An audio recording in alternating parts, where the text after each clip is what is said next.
The president announced his Latin America trip during his State of the Union address to Congress in January.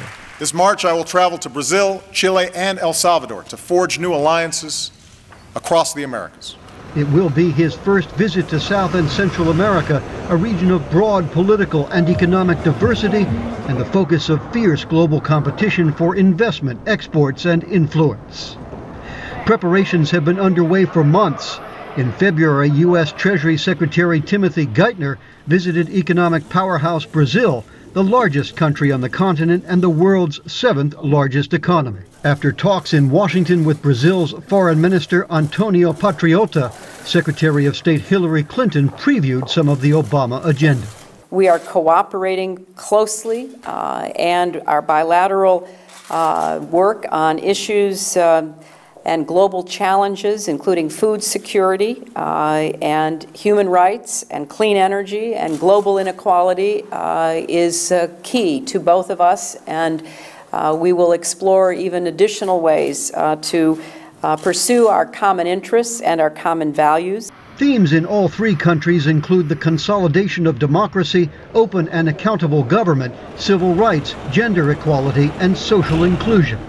In Rio de Janeiro, President Obama will address the people of Brazil.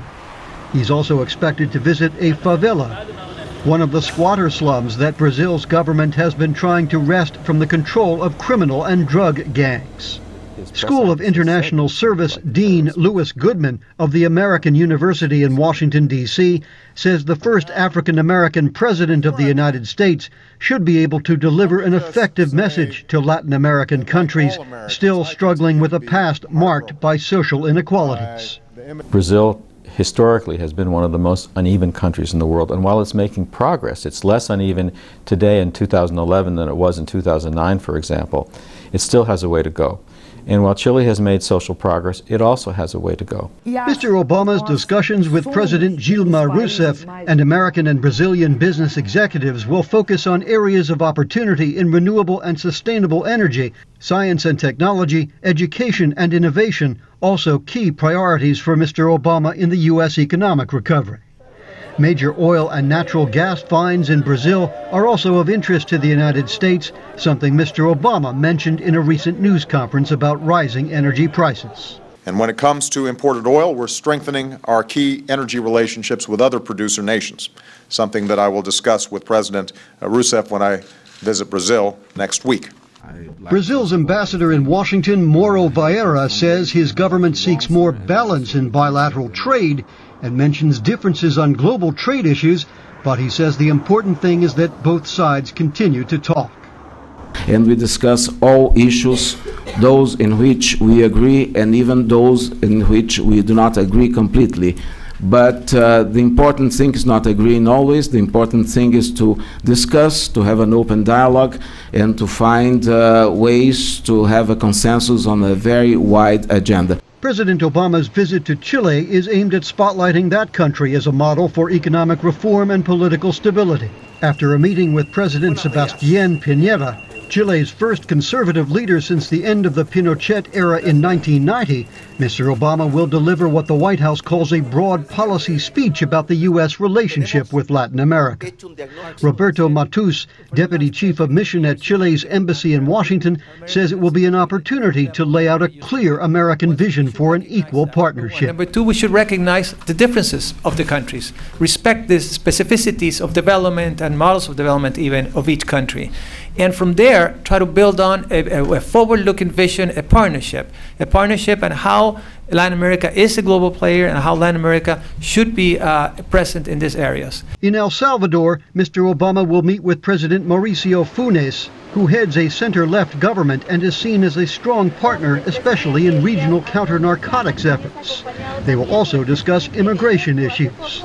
El Salvador's ambassador to the United States, Francisco Achul, says the Obama visit recognizes the positive steps Salvadorans are taking politically. In the difficult situation, how you can maintain the rule of democracy, rule of law, while trying to achieve major changes like reduction of poverty and so forth. President Obama's trip comes as critics assert that the United States is losing out on opportunities for economic influence to China, which has emerged as the leading trade partner for Brazil, and in this hemisphere to Canada. Council of the Americas Vice President Eric Farnsworth says Latin America has other opportunities, and the United States needs to be fully engaged in a region that is now an engine of global economic recovery. With other nations knocking loudly on the door in Latin America, the President must show the hemisphere that the United States remains its best, most logical and appropriate partner because of the values we claim and the agenda that we share. If he can do that, in my view, the trip will prove to be a resounding success. Louis Goodman of the American University School of International Service. Countries don't look to the United States the way they used to. They still look to the United States, of course. And I think it's President Obama's intention to try to create a new look and a new relationship that's very positive and very consistent with what's happening in the 21st century. Back home, President Obama faces intensified pressure from the U.S. Congress to finalize free trade agreements with Panama and with Colombia, which were left off his Latin America itinerary. There is also continuing criticism of administration policy on Cuba, where a U.S. contractor was recently sentenced to 15 years in jail, and concern about Honduras and about the domestic and regional policies of Venezuelan President Hugo Chavez. Dan Robinson, VOA News, the White House.